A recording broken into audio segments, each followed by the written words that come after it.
Hello, I'm Mark Stewart from Econometrica, and I'd like to welcome you to today's Review and Correct Reports web session for 3 post-acute care settings: skilled nursing facilities, long-term care hospitals, and inpatient rehabilitation facilities.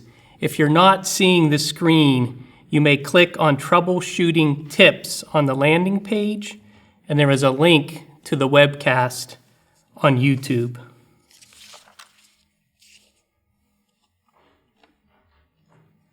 Today's speaker will be Lorraine Wickheiser. She's a nurse consultant at the Centers for Medicare and Medicaid Services, or CMS.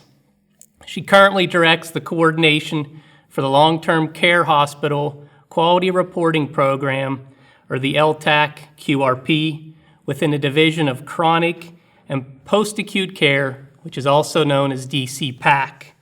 She oversees several contractors to coordinate efforts in measure development, data collection, analysis, public reporting, and trainings related to quality improvement and quality reporting initiatives, which included the launch of the LTAC Compare website. Ms. Wickheiser has extensive clinical and training experience, and she is utilized as part of a team that answers provider-initiated help desk questions. Previous to joining CMS, she worked as a trauma nurse, a patient advocate, an ICU, CCU nurse, as well as working with dialysis patients in an interventional radiology center. We welcome and encourage your questions today. You can click the link on the landing page that says Submit Questions Electronically, or click the URL which is shown here. We ask that you just submit one question per page, and please be sure to enter your organization, email address, the section that your question is related to, or the post-acute care setting, as well as your question, and then click Submit. After you submit the question, this screen will appear, and if you click Submit Another Response, you may ask an additional question. There will be people today reviewing the questions real time, and therefore we ask that you just submit one question so that it may help in sorting them. During this presentation, you'll be asked to respond to questions testing your knowledge of the material that is presented.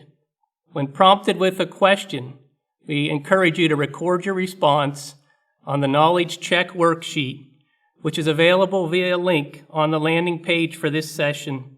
It's also available on the training web pages for the SNF, LTAC, and IRF QRP web pages.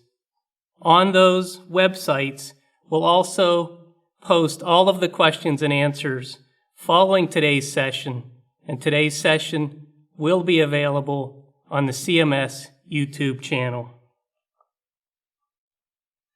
This presentation was current at the time it was published or uploaded onto the web. Medicare policy changes frequently, so links to the source documents have been provided within the document for your reference. This presentation was prepared as a service to the public and is not intended to grant rights or impose obligations. This presentation may contain references or links to statutes, regulations, or other policy materials. The information provided is only intended to be a general summary. It is not intended to take the place of either written law or regulations. Readers are encouraged to review the specific statutes, regulations, and other interpretive materials for a full and accurate statement of their contents. I would like to now turn over to Lorraine from CMS, who will start with the objectives for today's session.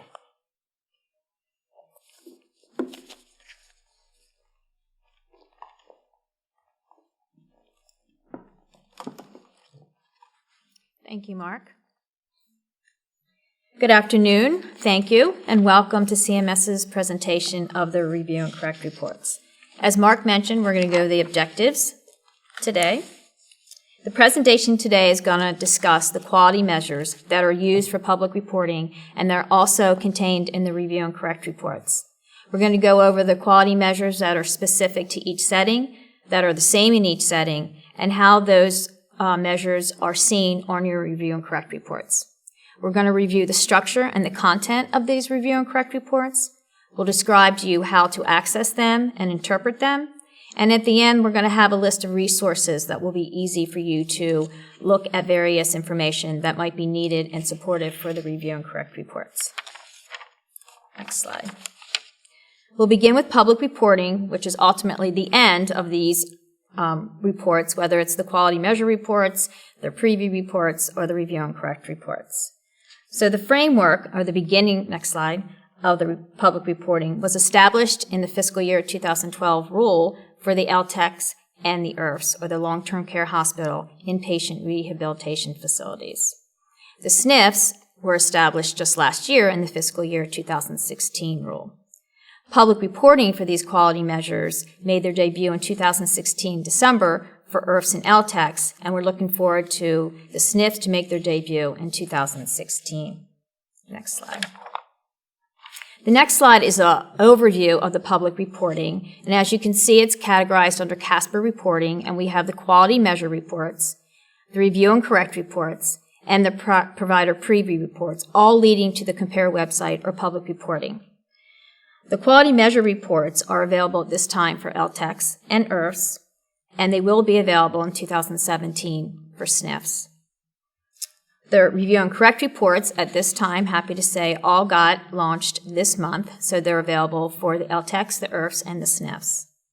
The provider preview reports are available again for LTACs and IRFs, and SNFs will be following in June 2018. These reports should be looked at as a portfolio that providers can use to check their data and ensure accuracy when reporting all the data submission. Underneath, we see the validation reports, which are available to providers, and we also have the provider threshold reports used in their compliance reporting. At this time, they're only available for the inpatient rehabilitation facilities, but we are looking for the release of them for LTACs and IRFs to be coming in the future. It's just another tool that CMS has created to assist the consistency and other reports available to help with the submission of the required data. Next slide. So broken down further for the CASPR reports, we have the provider preview report. Like we said, for IRF and LTACs, it was launched in 2016, just prior to the Compare website. For SNFs, it will be launching in June of 2018. The QM reports also have a facility and patient level, were launched in December 2016 for IRFs and LTACs, and the SNFs will come this October 2017. The Review and Correct reports launched this spring in April of 2017. Next slide. Next slide just says that what I just said, IRFs and LTACs Compare website were launched in December of 2016. SNFs are looking forward to public reporting beginning in the fall of 2018, and we've provided a link that allows you to get your data, downloadable data on the datamedicare.gov website. Next slide. The next slide is just a snapshot of the LTAC or the IRF Compare that is already live, and above you can see that link and what it looks like. Next slide. The LTAC Compare also, just a snapshot of what that looks like when you go onto the link, and that's provided again at the top of the slide. Next slide. Quality reporting program, quality measures. It's important that we go over some of these quality measures that are included in the Review and Correct reports because they may be specific to the particular programs that we're talking about. Next slide. Part of the reporting in the programs, we use 3 different data sources depending on the program. Whether it's assessment-based measures, or we use CDC measures, Centers for Disease Control and Prevention, which is used in the National Healthcare Safety Network, or claims-based measures. It's important to note here that at this time, the skilled nursing facilities do not use CDC measures. Also to note that only assessment-based measures are included in the review and correct reports at the facility level. Next slide. A little more detail, since we are only talking about the assessment-based measures. Specifically for the program of the long-term care hospital, they use the source, long-term care hospital continuity assessment record and evaluation, the LTEC care dataset, or the LCDS version 3.0. Inpatient Rehabilitation Facilities uses the patient assessment instrument known as the IRF-PI, and that's version 1.4. And the skilled nursing facilities use the minimum dataset, or the MDS version 3.0 to submit their assessment data. Next slide. This slide just shows the links that you can access for a complete list of the quality measures for each specific program. Next slide. The next slide is just an overview, again, of the various quality measures that are either contained on all three programs or individualized for LTECs and IRFs. I'm not going to read through the entire list as you can see them, but I will note and go over the three that will be included for all three programs. The first one to note is the percent of residents or patients with pressure ulcers that are new or worsened, and they will be on the review and correct for both IRF, LTEC, and SNFs. The next one is the application of percent of long care hospital patients with an admission and discharge functional assessment and a care plan that addresses function. Again, that will be included for IRF, LTECs, and SNFs. The last one is the application percent of residents experiencing one or more falls with major injury. The other measures are program specific. Next slide. Again, these are just 5 of the measures that are listed for either LTECs or IRFs, and we'll go over those a little more in depth throughout the presentation. Next slide. So now we're going to have the knowledge check worksheet. I'm going to go over some of the questions, give you a few minutes or a little minute to respond, and I'll go over the answers. The first question, the review and correct reports include which of the following measures? A, CDC, NHSN measures, B, claims-based measures, C, assessment-based measures, or D, all the above. And whether answering individually or as a group, I'll give you a little bit of time to select your answer.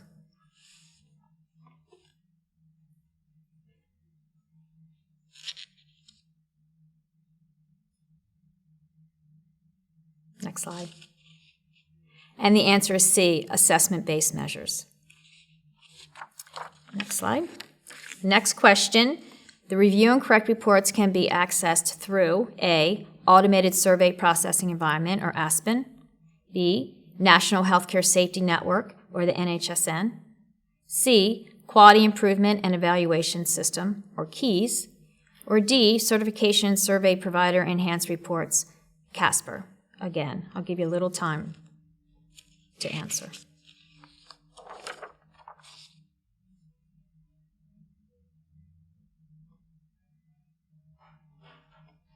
Next slide. And the answer is D, Certification Survey Provider Enhanced Reports. Next slide. And that segues right into what we're talking about, the CASPR Review and Correct Reports. What is on the Review and Correct Reports? Next slide. So a little bit of bullet points here, what you'll find on these reports. As we talked about before, they contain the quality measures, information at the facility level.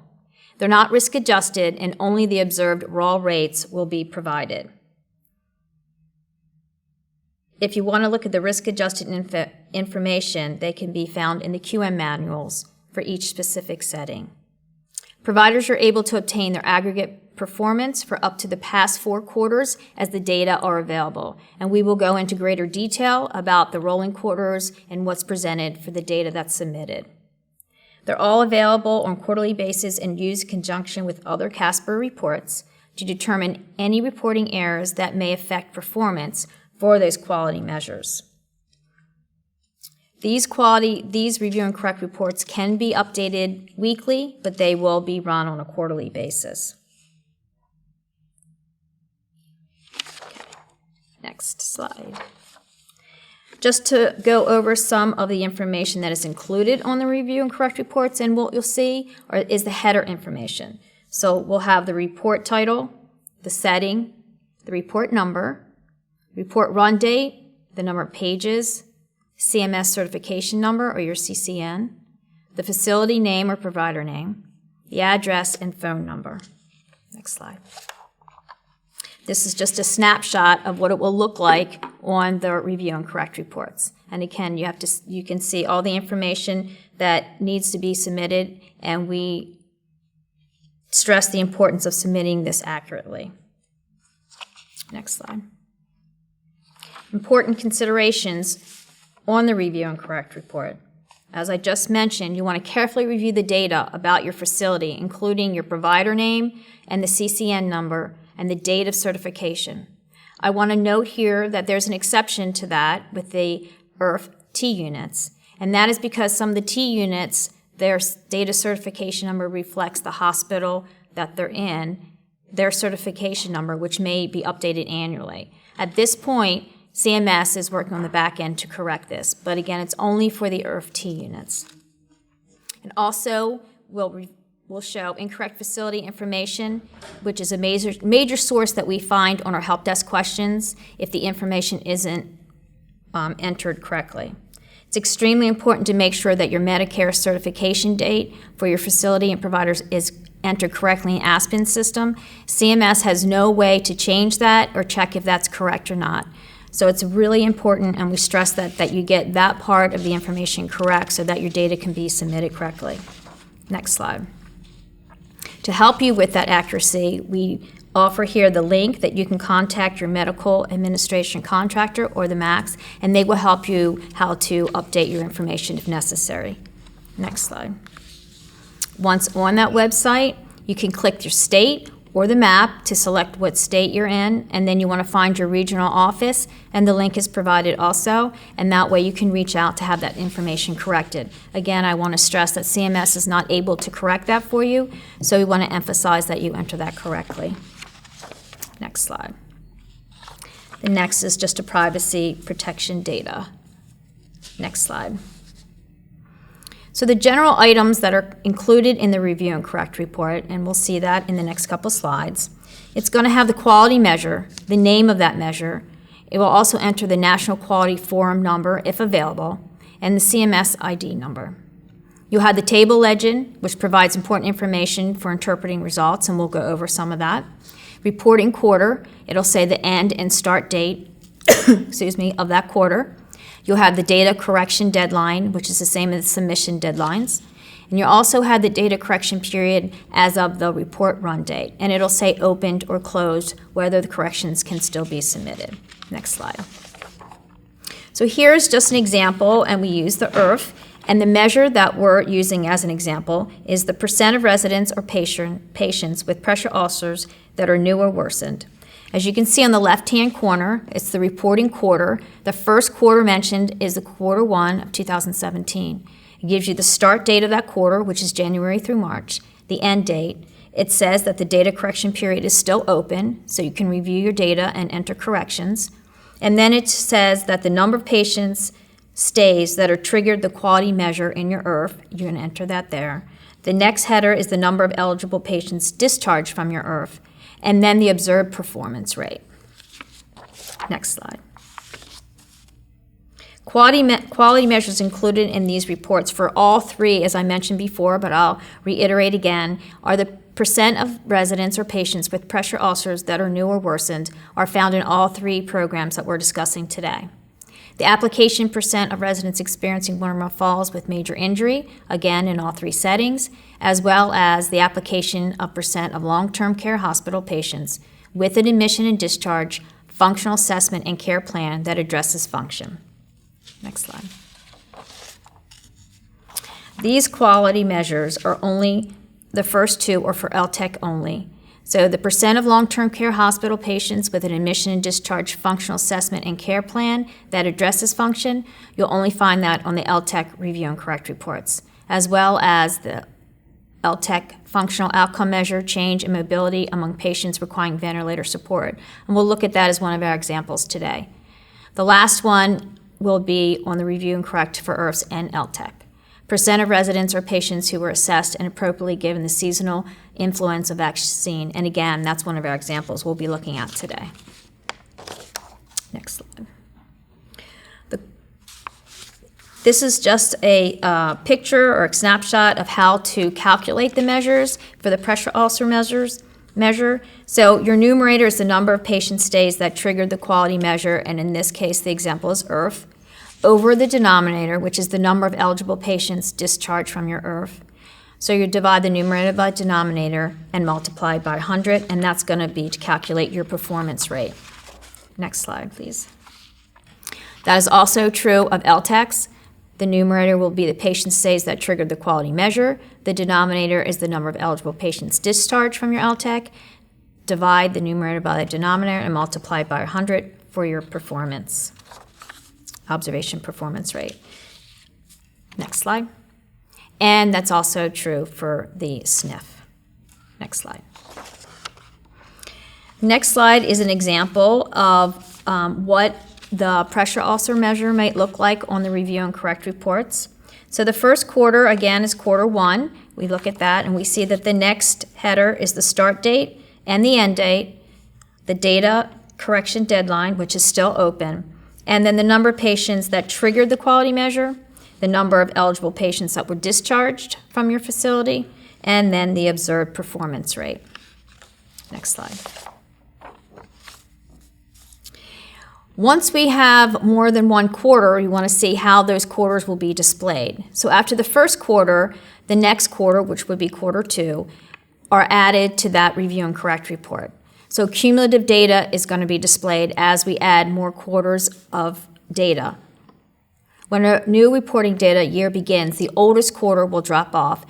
So we'll always have 4 rolling quarters once we reach that total of 4 quarters, and we'll go into examples of that in the presentation, and it'll be a little more clear, hopefully. Next. So we're using the pressure ulcer measure. Again, here is an example to show 4 rolling quarters. So you can see how they're in descending order. So the top one, well, down the bottom, is quarter 1 to quarter 2 to quarter 3 to quarter 4. The very top one is quarter 4, which is the most recent data. So quarter 1 was entered first, and then after quarter 1 closed, quarter 2 ended, was added, and then quarter 3 and quarter 4. So you have 4 rolling quarters. You can see the start and end dates of each quarter, and you can see that the data correction deadlines are listed also, and the data correction period run date. So you can see that quarter 1 and quarter 2 are now closed, but quarter 3 and quarter 4 are still open. And then you can see the number of patients that triggered the quality measure, the number of eligible patients that were discharged, and then the observed performance rate. Next slide. The next slide shows what we were talking about, rolling quarters. So once we've reached 4 quarters in any given year, the oldest quarter is going to drop off, which would have been quarter 1 of the previous year, while quarter 1 of the new year is added. And we'll look at that. And again, this is for the pressure ulcer. So if you start down the bottom, you'll see now that it says quarter 2, and then quarter 3, and then quarter 4. But now we've added the new quarter 1 of 2018. So again, there'll be 4 quarters show, but the most recent and most updated information or data submission will be at the top of the review and correct reports. Again, it'll give you the start dates, the end dates, the data correction deadline, and whether that data correction period run date is open or closed.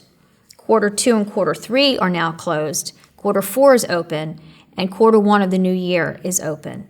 And again, the calculations for this are the same, whether it's the patient stays that are triggered, the number of eligible patients at discharge, and then to see the observed performance rate. Next slide.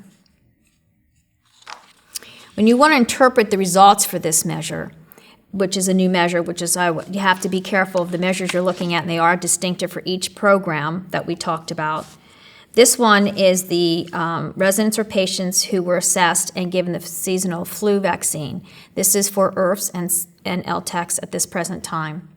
So the difference on this, how it's going to be displayed on the review and correct reports, is that quarter one starts on July 1st and ends on June 2nd, or June 30th, sorry, of the next year. So therefore, there will be differences in the display quarters from what we just saw in the pressure ulcer measure and other assessment measures. Providers will see in the legend that there is no discharges in the associated influenza vaccine season during this period of the influenza season, and we'll look at that in the example. Next slide. So here we see a snapshot of what the influenza vaccine measure would look like on the review and correct reports. So if you look down the bottom, you'll see that it's quarter two. Wrong slide. Quarter one starts in July, so it's July to September, and quarter two is October through December, and then quarter three would be of the next year, January through March. So we want to be careful that when you're looking at your review and correct reports, that you're also looking at the measures that specify for that particular report that you're running. I also want to point out that you can see the same headers, the start date, the end date, the data correction deadline, opened or closed. So right now, quarter one is closed, which is the July through September. Quarter two and quarter three are open. But you'll see dashes now under the number of patient stays that triggered this quality measure, and under the number of eligible patients discharged, and also under the observed performance rate. And the reason for that is under here in the table legends, it just says that data is not available or not applicable. I just wanted to point that out so that you know when you read the table legends and are aware of what's included in the review and correct reports. Next. So the specific measures for LTEC is the LTEC functional outcome measure, change in mobility among patients requiring ventilator support. And there's a little bit of nuances for this measure on the review and correct report. This measure estimates the risk-adjusted change in mobility score between the admission and the discharge among LTEC patients that require ventilator support. The change in mobility score is calculated at the difference between the discharge mobility score and the admission mobility score. The only observed change in mobility scores is displayed on the review and correct report. So to note, the review and correct report displays the number of eligible patients discharged from your LTEC, and then the LTEC's average observed change in the mobility score. Next slide. So here's a snapshot of what the change in mobility among patients requiring ventilator support would look like on your review and correct report. And again, this is for LTECs only. So you would see the same reporting quarter, quarter one and quarter two, the data submissions, the start date and end date, the data correction deadline, and then whether it's opened or closed. Both of them are open at this time. And you would have your cumulative data because you have 2 quarters of data to observe. The difference in the header is that now it's calculated with the number of eligible patients discharged from the LTEC and your LTEC's average observed change in the mobility score, which was different from the other measures. Next slide. Next slide, we go over the functional outcome measures for IRFs, and again, these are different and only specific to the IRF facilities. These measures are the IRF functional outcome measure, change in self-care score for medical rehabilitation patients, and for IRF functional outcome measures, the change in mobility for medical rehabilitation patients. These are for admission. And then IRF functional outcome measures discharge, self-care score for medical rehabilitation patients. And last, IRF functional outcome measures discharge mobility score for medical rehabilitation patients. So in the next slide, we'll see how these are adjusted differently on your review and correct report. For the 2 of the IRF functional outcome measures, there's a change in self-care score and change in mobility score for medical rehabilitation patients. So let's look at this. The measures estimate the risk-adjusted average change in score in self-care and mobility between the admission and the discharge. Only the average change is observed scores are reported in these reports. Again, different than what we just saw in the LTEC. The review and correct reports, they have the number of eligible patients discharged from your IRF and then your IRF's average observed change in self-care or mobility score. Next slide. Snapshot of what this may look on the review and correct report for the IRF functional outcome measures. You're going to see quarter one, again, the dates for quarter one, the end date, the data correction, and that the data correction period run date is open. The headers is what I just mentioned, the number of eligible patients discharged from your IRF, and then the IRF's average observed change in self-care score. Next slide. For two of the IRF outcome measures, this is on discharge, self-care score, and discharge mobility score for medical rehabilitation patients. The measures estimates the percent of patients who met or exceeded the expected discharge score based on the national cohort. The information at this time on the report requires risk-adjusted data, and therefore it will not be reported in the review and correct reports at this time, but will be at a later date. Next slide. Snapshot of the IRF functional measure discharge self-care score for medical rehabilitation shows the same snapshot we saw before. Quarter one, the start and end dates, the data correction deadline, and whether it is opened or closed. We have dashes here, and again, the dash means the data is not available or not applicable at this time. It's important to look, again, I'm going to stress at the measures that you're reviewing and how these measures are calculated. And that would be in the headers of the measures. Next slide. So now, again, we're going to test your knowledge for the check sheet. I'm going to read the question and give you a few minutes or a little bit of time to answer the questions. First question, review and correct reports are available on A, bi-weekly basis, B, a monthly basis, C, quarterly basis, or D, annual basis.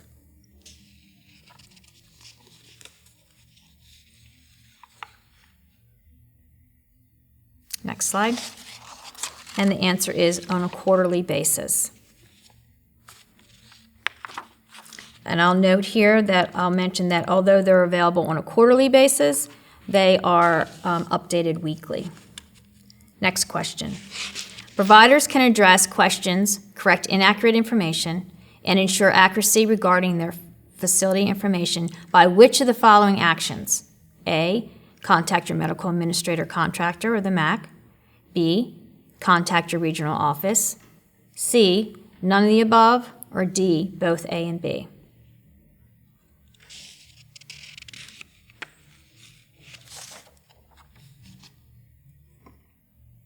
Next slide.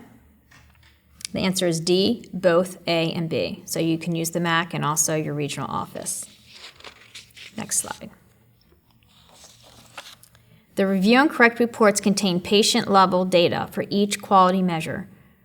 A, true, B, false. Next slide. And the answer is false. They contain facility level only. Next. Which of the following statements are true regarding subsequent review and correct reports? A, cumulative data for the review and correct reports are displayed for 1 year in rolling quarters. B, when a new reporting year begins, the new quarter of data is added and the oldest quarter of data is subsequently dropped. C, reports are retained for 10 years. Or D, none of the above.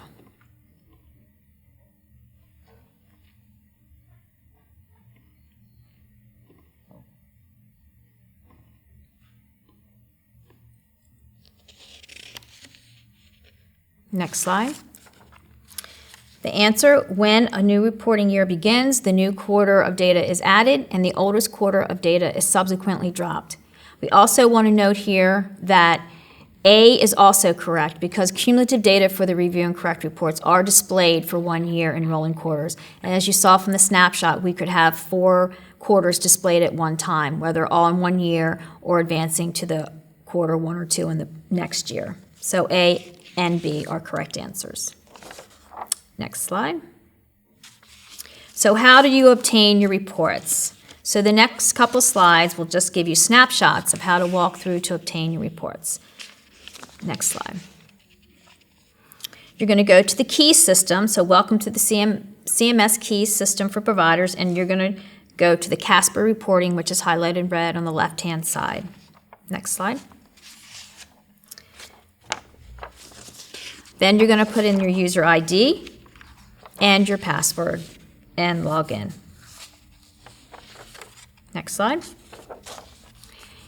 Welcome to Casper. You can see here that you're going to go up to the top where it says Reports and click there. Next slide. On the left-hand side, you can see where it says LTEC Quality Reporting Program, and you're going to click over there. Next slide. You also can put in your run dates, begin date, and end date of which quarter you want to view. I want to emphasize here, when you plug in the dates, only time you'll see 1 quarter of data displayed is the first quarter of that data submission. Once we add the next quarter, you'll always be able to look at 2 quarters at a time, 3 quarters at a time, 4 quarters at a time. So if you want the first quarter and you've already submitted your data for quarter 2 and quarter 3, it will bring up all that cumulative data. Next slide. And then you're going to click LTEC Review and Correct Report, and you'll be there. Next slide. So the next slide just offers specific resources and links and web pages for the LTEC, IRF, and SNF respective programs. Next slide. A variety of Casper reports may serve as additional resources to providers, and again, these are just links provided for the specific programs. Next slide. These are assessment submission user guides and training pages for KEYS Technical Support Office or the KUTSO website, and again, these are for the respective programs, IRF and LTEC. Next. Here's LTEC. Same websites, just specific to LTEC. Next slide. And for the skilled nursing facilities at this time. Next slide. Now we'll go into some of the questions. We have questions that were submitted to us, and we'll go over the questions and answers as we have them. Some questions at this time we have not have answers to because they needed further research into that, but we will have them submitted on the training page for you following the presentation.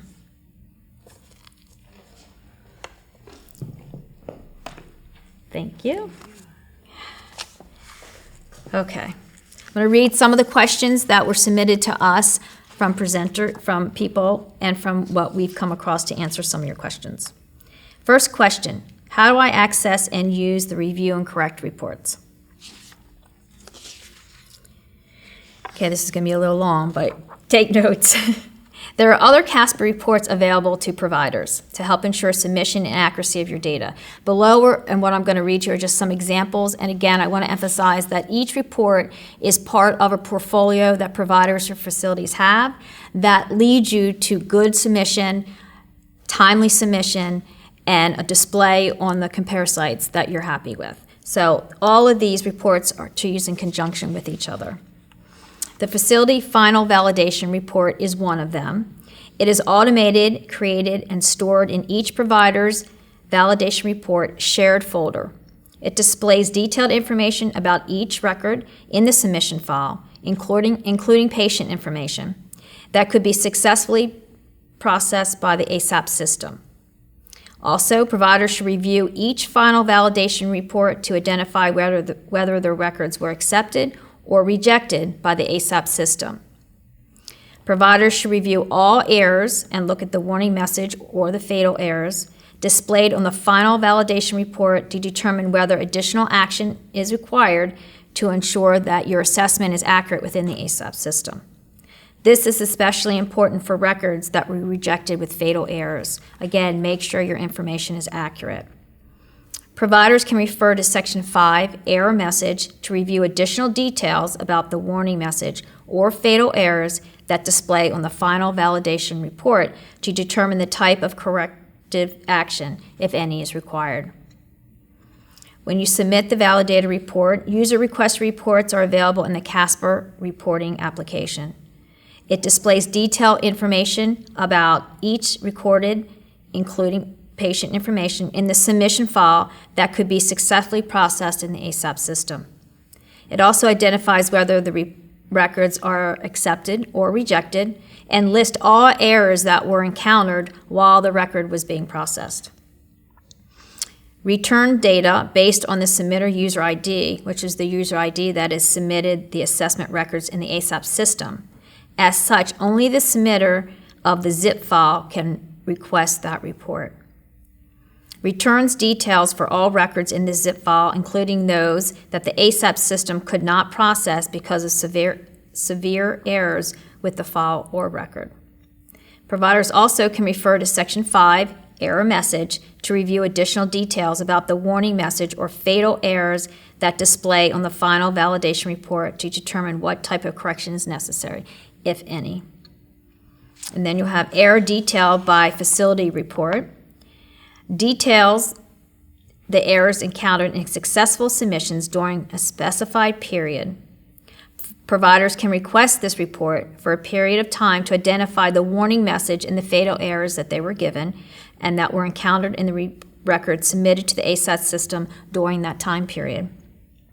Another way to identify any records that were rejected because of fatal error that may require action and resubmission to the ASAP system before the data submission deadline is reached. For the LTAC admission and discharge reports, it lists patients who were admitted and discharged during specified or specific time period. They could be used to ensure admission and discharge assessments have been accepted by the ASAP system. They could be used to obtain a list of patients who have an admission and discharge record with target dates during that quarterly reporting period to identify the patient's days who may have been included in that quarterly reporting period. This would provide a list of patients with accepted records during that time period. Some stays may be excluded because of the measure exclusion criteria, but it could be a place for providers to start if you wanted to look. For the IRF discharge report, it lists patients who have an IRF-PI record accepted into the ASAP system during the selected time period. IRFs do not have an admission report because the admission discharge assessment data are submitted in one record. It could be used to ensure that there is an accepted IRF-PI record on discharged patients. Could be used to obtain a list of patients who have an admission discharge record with target dates during a quarterly reporting period to identify the patient's stays who may have been included in that quarterly reporting period. This would provide a list of patients with accepted records during the time period. Some stays may be excluded because of the measure exclusion criteria, but it would be a place for the providers to start. Also, they have an activity or submission activity report. This lists the assessment records, including modification and inactivation report or requests that were submitted to and accepted by the ASAP system during a specified period. Could also be used to verify whether all records for all patients have been submitted to and accepted by the ASAP system. Could also be used to obtain a list of patients who have assessment target dates during the quarterly reporting period. This would provide a list of patients who accepted records during this time period. Some stays may be excluded because of the measure exclusion criteria, but it could be a place for providers to start. It also displays the submission deadline, so providers could use this report to determine whether new or corrected reports were accepted into the ASAP system prior to the data correction deadline. And last, we have the assessment print reports, which lists data submitted for each item in the accepted record. Could be used to easily validate the data that was submitted in an item used in the measure calculation. And the report is requested by assessment ID. So this value can be obtained from the final validation report. It's a lot of information, but it gives you an example of how these reports and where you can go to help validate all the information and data that you've submitted. The next question states, please explain how to make a correction if a reporting error is noted on the review and correct report. So if the data correction period is open for the quarter question, providers may correct underlying records according to the specific setting correcting policy, and that's located in each setting-specific user manual. You go to your manuals and look to see how to do that. And then they can resubmit them to the Quality Improvement and Evaluation System, or KEYS, Assessment, Submission, and Processing ASAP system. Can measure the performance results are updated weekly to reflect this correction data and submitted if the data correction period is still open for that quarter. So to sum it up, if you want to see how to do that, look in your manual if you're not sure. Which CASPER report should I use to research how my facility's performance rate was calculated for the percent of residents or patients with pressure ulcers that are new and worsened? The QM, or the Quality Measure User's Manual for that specific setting, provides the full specifications for calculating this measure and also can be useful for researching how your facility's performance was calculated. Next question. When selecting a time frame for the review and correct report, can I view data for one particular quarter?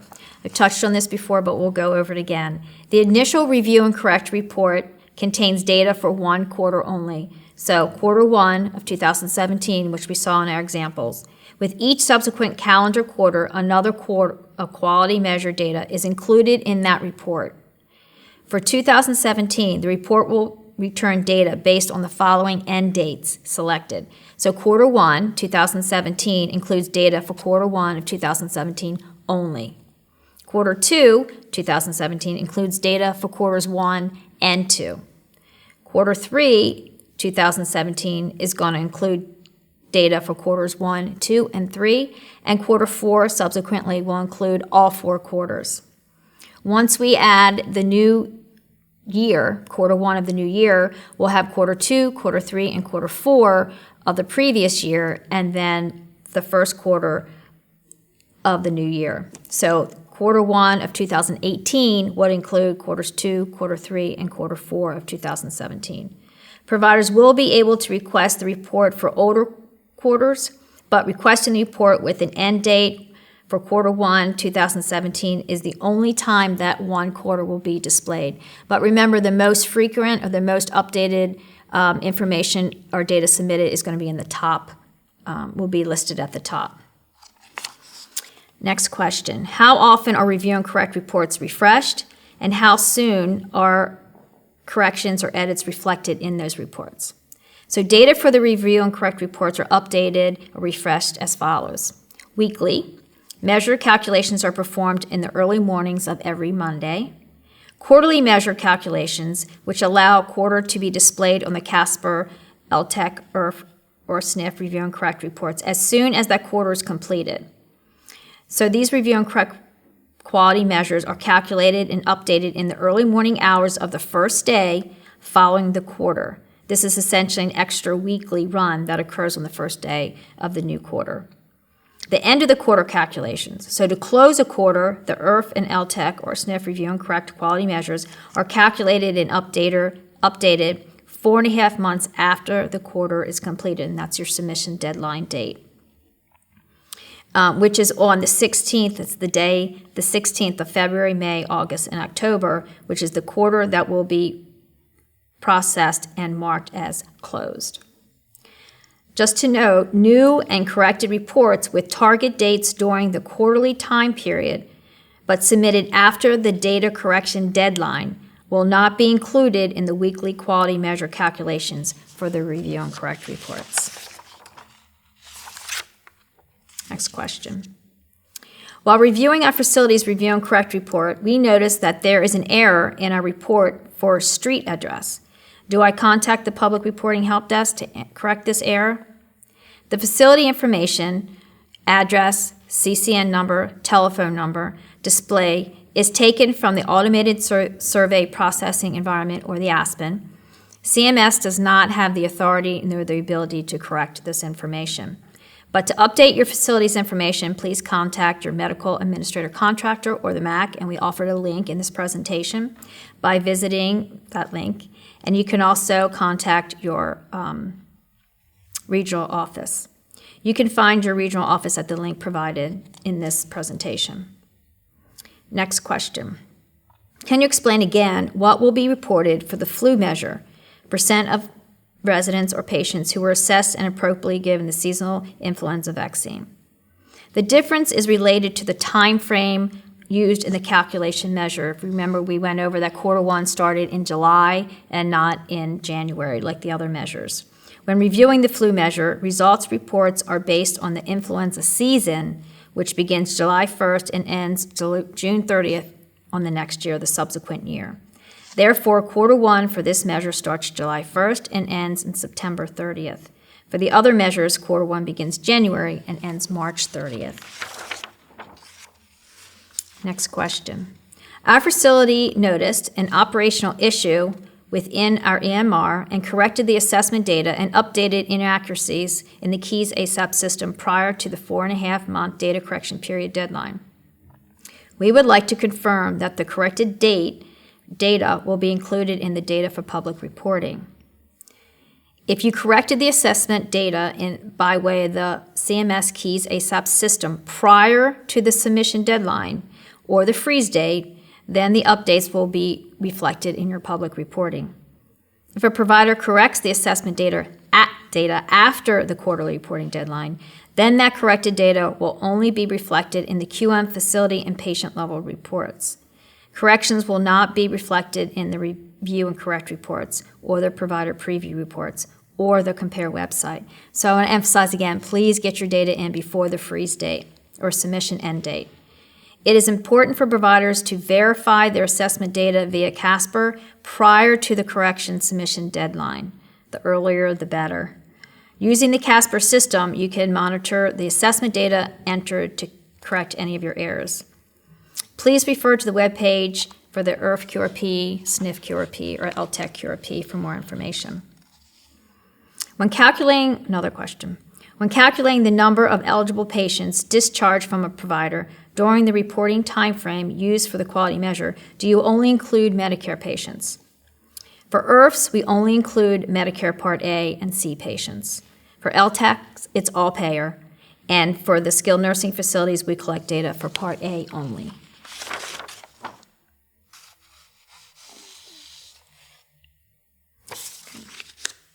Next question.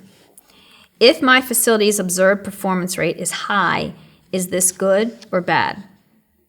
Well, when interpreting the observed information rate, you need to consider what quality measure you're looking in the review and correct reports. For example, if you're reviewing the percent of residents or patients who are assessed and appropriately given the seasonal influenza vaccine, a high performance rate is good. However, for the measures such as percent of residents of patients or with pressure ulcers that are new or worsened, lower results are better.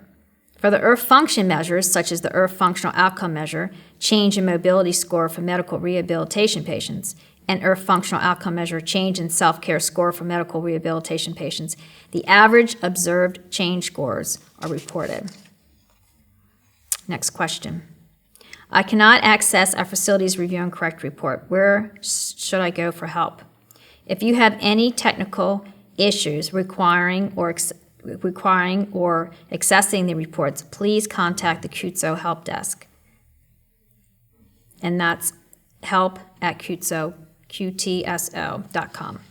Or you can call by phone, 1-800-339-9313. And again, all this is going to be posted on our websites. Make sure you remember all this. Next question. If I want to find out how to calculate measures, where can I find this information? You can review the quality measure specification listed on the setting QRP websites for the specific programs. If there's a dash listed in the report, is this an issue? When you see a dash in the report, you can look at the table legend like we looked at in the example, and you can see that the provider should confirm that all required data has been submitted if applicable. If there's no data available, then you can use the dash. Next question. CASPR reporting, such as the IRF provider threshold report, does not currently provide detail on the quality measures stated for use in fiscal year 2018 annual payment update. Yet the data submission deadlines are scheduled for May 15th 2017. Will CMS supply providers with the reporting and information necessary to meet these requirements? And will this be available prior to the data submission deadlines? If not, will measures not currently supplied be reporting or be removed from impacting 2018 APU? Providers should verify that all required data has been submitted to CMS. The threshold report is just one tool created, part of your portfolio of reports, to assist providers for the IRF setting and is currently being updated to include all measures. However, this does not absolve providers of the data submission requirements. There are other reports available to assist providers with submission requirements, and we've talked about several of those reports today. Next question. On the announcements for this new report, it says that these reports will allow us to obtain aggregate performance for the past 4 quarters when data is available. Will we be able to narrow down this data range to just 1 quarter, or even just 1 month? There's a significant burden if we have to review a full year of data just to get information on the most recent period. We talked about this a little bit before, but we'll re-emphasize that only the first quarter reporting data is available. As each quarter is added, you'll get that cumulative data information. You'll not be able to single out a quarter beyond the first quarter, and we will take your comment into consideration and as we develop and refine the reports. Next question. When the report says adjusted for risk, that is the pressure ulcer quality measure, how is that done? How do we verify the data is correct? So you can refer again to your specific quality measure manuals that contain measure specification, specific information, including those risk adjusters.